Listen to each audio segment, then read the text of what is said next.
अस्सलाम वालेकुम दोस्तों, आज हमारा टॉपिक है molecular mass and formula mass. सबसे पहले मॉलिक्यूलर मास को जानने की कोशिश करते हैं कि मॉलिक्यूलर मास हमारे पास क्या है। The sum of atomic masses of all the atoms present in one molecule of a molecular substance is called its molecular मास।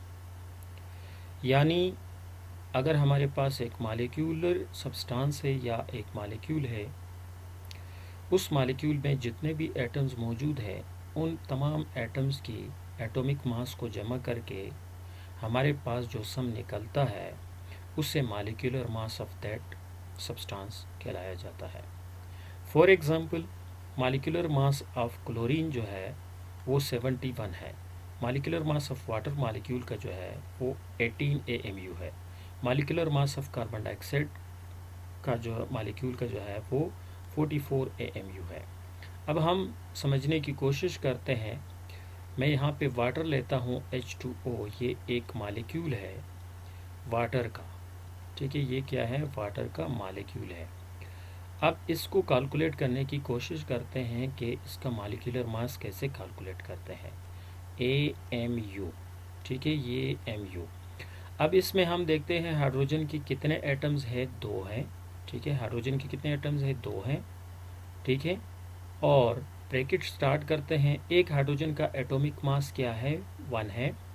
फिर दूसरा एटम स्टार्ट होता है, प्लस लगाते हैं, उसके बाद दूसरा एटम हमारे पास क्या है? ऑक्सीजन है, ठीक है। कितने ऑक्सीजन है? 1 है। मल्टीप्लाई करते हैं, कितने एक एटॉमिक मास का, यानी एक ऑक्सीजन के एटम का एटॉमिक मास क्या है? 16 है, ठीक है। अब सबसे पहले हम क्या करते हैं, इस 2 को 1 से मल्टीप्लाई करेंगे तो 2 आएगा, प्लस ये वाला प्लस इधर आ गया। अब इस 16 को 1 से मल्टीप्लाई करेंगे तो क्या आएगा? आपके पास 16 आएगा, ठीक है। इन दोनों को जब हम ऐड करेंगे तो ये हमारे पास 18 AMU आएगा। यानी 18 AMU जो है वो क्या है? मॉलिक्यूलर मास है, किस चीज़ का? वाटर का। इसी तरह उन्होंने उसको कैलकुलेट किया है। आप कार्बन डाइऑक्साइड को भी इसी तरह कैलकुलेट कर सकते हो, ठीक है। कार्बन डाइऑक्साइड को भी आप इसी तरह जो है वो कैलकुलेट कर सकते हो, जैसे कि हमने वाटर को किया है, ठीक है। अब एक इसी कार्बन डाइऑक्साइड को कैलकुलेट करते हैं, उसके बाद फिर हम जो है नेक्स्ट फार्मूला मास की तरफ जाते हैं। फ़र्ज़ करें हमारे पास यहाँ पे मैं इस कार्बन डाइऑक्साइड को लेता हूँ, ये वाला जिसका 44 AMU है, ये मॉलिक्यूल है कार्बन का, और इसी का AMU निकालते हैं, ठीक है। सबसे पहले कितने एटम्स हैं? 3 एटम्स है, 2 ऑक्सीजन और 1 कार्बन। कार्बन कितने हैं? 1 है। एक कार्बन की एटॉमिक मास क्या है? 12 है। उसके बाद प्लस लगाते हैं, फिर कितने ऑक्सीजन एटम है? 2 हैं। मल्टीप्लाई करते हैं, एक ऑक्सीजन का एटॉमिक मास क्या है? 16 है, ठीक है। अब इस 12 को 1 से मल्टीप्लाई करेंगे तो 12 का 12 आएगा, और प्लस लगाते हैं। 2 को अगर 16 से मल्टीप्लाई करेंगे तो 32 आएगा।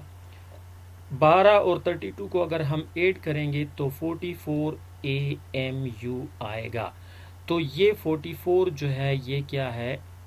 ये मॉलिक्यूलर मास है कार्बन डाइऑक्साइड का, जो ऑलरेडी यहाँ पे लिखा गया है, ठीक है दोस्तों। अब हम जाते हैं किस चीज़ की तरफ? फार्मूला मास की तरफ। The sum of atomic masses of ions are atoms, दोनों हो सकते हैं, present in one formula unit of an ionic compound is called its formula mass. यानी अगर हमारे पास कोई आयनिक कंपाउंड है और उस आयनिक कंपाउंड के एक फार्मूला यूनिट में जितने भी आइंस या एटम्स हैं उन सब की एटॉमिक मास को जमा करके उनका जो सम हमारे पास निकलता है उसे हम फार्मूला मास कहते हैं।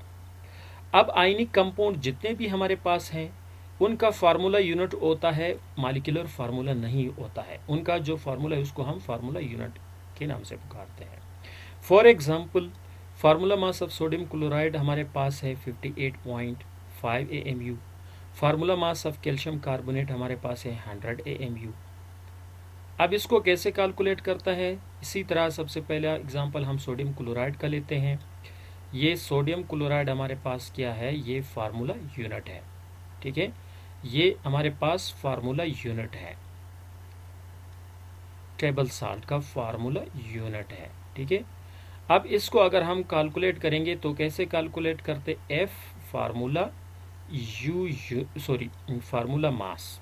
ठीक है, फार्मूला मास, एफ एम से हम शो करते हैं इसको, फार्मूला मास। ठीक है, अब सोडियम का फार्मूला हमारे पास ये लिखा गया है कि इसमें 2 एटम्स है, एक सोडियम का एक क्लोरीन का। अब सोडियम के कितने एटम्स है, एक है, मल्टीप्लाई करते हैं सोडियम के आयन जो है इसमें, या सोडियम एटम जो है उसका एटॉमिक मास का जो मास है वो 23 है, फिर प्लस लगाते हैं, उसके बाद क्लोरीन के कितने एटम्स है, एक है, और इसका एटॉमिक मास क्या है, 35.5। ठीक है, अब हम इस 23 को 1 से मल्टीप्लाई करेंगे तो 23 ही आएगा। इसी तरह 35.5 को 1 से मल्टीप्लाई करेंगे तो ये 35.5 ही आएगा। इन दोनों को अगर हम ऐड करेंगे तो ये हमारे पास 58 पॉइंट क्या बनेगा, 58.5 AMU बनेगा। और ये क्या है, ये फार्मूला मास है किस चीज़ का, सोडियम क्लोराइड का। ठीक है, ये FM है, यानी फार्मूला मास है किसका, सोडियम क्लोराइड का। और सोडियम क्लोराइड हमारे पास क्या है, आयनिक कंपाउंड है, और ये उसका फार्मूला यूनिट है। ठीक है दोस्तों, इसी तरह आप कैल्शियम कार्बोनेट का भी निकाल सकते हैं, जैसे कि हमने सोडियम क्लोराइड का कैलकुलेट किया है। ठीक है, उम्मीद करता हूँ आप लोगों को ये वीडियो पसंद आई होगी। अगर आपको ये वीडियो पसंद है तो हमारे चैनल को सब्सक्राइब करें, लाइक करें और शेयर करें।